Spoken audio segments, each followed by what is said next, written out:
राधे राधे दोस्तों। आज की कहानी है मौत से वापसी। एक ऐसी कहानी जहां विश्वासघात, लालच और प्रतिशोध मिलकर एक ऐसा तूफान बनाते हैं जो सब कुछ बहा ले जाता है। मुंबई के सबसे शानदार 5 स्टार होटल में उस रात रोशनी कुछ ज़्यादा ही जगमगा रही थी। झूमर जगमगा रहे थे, महंगी शराब बह रही थी और शहर के बड़े बड़े उद्योगपति एक ही छत के नीचे मौजूद थे। मौका था रजत मल्होत्रा की कंपनी की 5वीं सालगिरह का जश्न।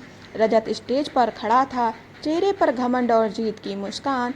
उसके बगल में उसकी पत्नी नेहा और पीछे खड़ी उसकी माँ कामनी देवी।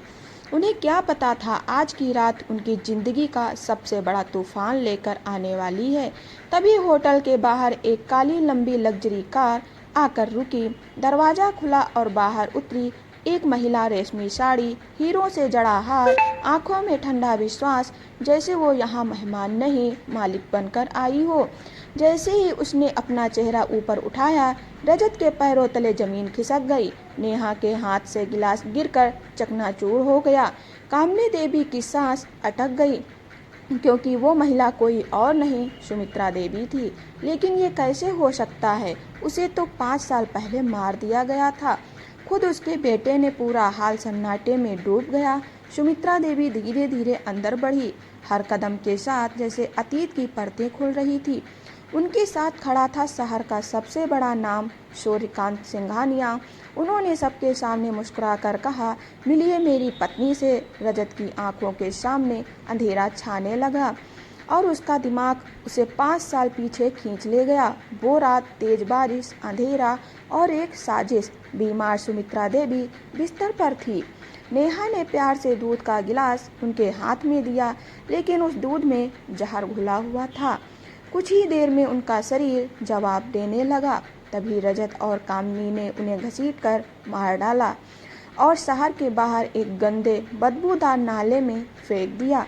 सुमित्रा देवी आखिरी सांसों में चिल्लाई, रजत बेटा। लेकिन उस रात बेटा मर चुका था, लेकिन किस्मत अभी जिंदा थी। बहते हुए कीचड़ में डूबती टूटती एक लकड़ी का टुकड़ा उनके हाथ लगा और उसी सहारे वो बच गई। सुबह एक कार वहाँ रुकी, दरवाज़ा खुला और बाहर आए सूर्यकांत सिंघानिया। उन्हें उठाया, अस्पताल पहुँचाया और उनकी ज़िंदगी बदल दी।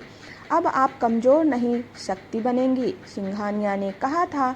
और उस दिन एक माँ मर गई, एक तूफान पैदा हुआ। सुमित्रा सिंघानिया वर्तमान होटल में खड़ी। सुमित्रा ने रजत की आंखों में देखते हुए कहा, तुम्हारी माँ 5 साल पहले मर गई थी। अब तुम्हारे सामने सिर्फ सुमित्रा सिंघानिया खड़ी हैं। इसके बाद जो हुआ उसने सब कुछ बदल दिया। सिंघानिया जी ने माइक उठाया, आज एक और घोषणा है। हमारी कंपनी में 200 करोड़ का निवेश हुआ है और वो निवेश सुमित्रा जी ने किया है। पूरा हाल तालियों से गूंज उठा और साथ ही उन्होंने 51% शेयर खरीद लिए हैं। मतलब साफ था, अब कंपनी की मालिक सुमित्रा थी और रजत सिर्फ एक कर्मचारी। रजत की आंखों में डर का पसीना और टूटता हुआ अहंकार साफ दिख रहा था। सुमित्रा ने धीमे से कहा, जिस लालच में तुमने अपनी माँ को मारा, आज वही लालच तुम्हें खत्म कर रहा है। 2 दिन बाद रजत का साम्राज्य बिखर चुका था। बैंक खाते सीज, घोटाले उजागर और इज्जत मिट्टी में। रविवार सुबह सुमित्रा देवी उसके बंगले पहुंची। नेहा और कामनी बैग लेकर भागने की तैयारी में थी। इतनी जल्दी जा रहे हो? सुमित्रा की आवाज़ गूंजी। उनके वकील ने फाइल खोली। ये बंगला अब सिंघानिया ट्रस्ट का है। तभी पुलिस अंदर आई। रजत मल्होत्रा, आप गिरफ्तार हैं। सब कुछ खत्म हो चुका था। नेहा ने तुरंत पलटी मारी, इसमें मेरा कोई हाथ नहीं। कामनी चिल्लाने लगी और दोनों आपस में लड़ पड़ी। रजत रोते हुए सुमित्रा के पैरों में गिर पड़ा।